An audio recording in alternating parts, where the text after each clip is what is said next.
Today in Weekend Life, we're talking summer vacations. Whether you're making final plans for one or trying to figure out how to pay for one, many Iowans look at summer vacations as quality family time. Joining us today is financial planner Kurt Pearson. And Kurt, what's the best way to go about planning for a vacation? Well, the longer period of time that you have to plan ahead, obviously, the better. But even if you're coming up to the point where you are ready to start putting final preparations on the vacation plans, it can really be helpful, Marcus, to identify the different categories of expenses we usually log into when it comes to vacations. You know, we have the transportation, we have, obviously, we need to eat while we're away. What about lodging? What about entertainment? And what about recreation? Those are the 5 main categories. And so sometimes if we're going to spend more on the transportation mode, we may have a little bit less to spend in the recreation, entertainment mode. It's just good for people to at least talk about with their family, you know, where do we want to spend the money on this trip? With higher gas prices and higher fuel for airplanes and trips of that nature, are we seeing people scale down in terms of maybe not going as far, maybe staying closer to home or doing day trips? Yeah, exactly. It's something that weighs on all of our minds, obviously.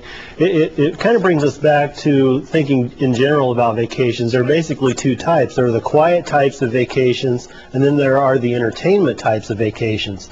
Many times the entertainment types of vacations will mean that we're going to be traveling further from home. So many times we can do that quiet type of vacation fairly close to home, minimizing, you know, the transportation expense to get away. Is this a big thing for families, that decision? Well, you know, what are we going to scale back on? Is that one of the biggest decisions families have to make in terms of their summer vacation or vacation any time of the year? Yeah, I think we have to go back even a step further and talk about the expectations about a vacation. Are we at a place in our lives where we want the quiet type or the entertainment type?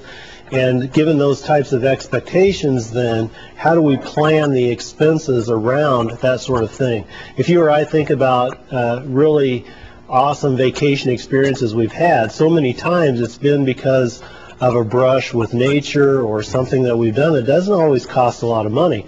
And so it's very important for people to even back up and say, what are my expectations about this particular trip, and how do we define quality family time? So if I can ask you quickly, being disciplined in planning for the trip and spending the money on the trip does not necessarily mean a less exciting or enjoyable vacation. No, exactly. And I've been on those kinds of vacations where you have planned ahead and the money is there, and many times it frees us up to have a much better experience than if we know we're putting the money on a credit card or wondering how we're going to pay for it after we get home. Kurt Pearson, a lot of information to digest this morning. If people want to get a hold of you, how do they do so? My local number is 327-1020. All right, Kurt Pearson, thank you very much. All right.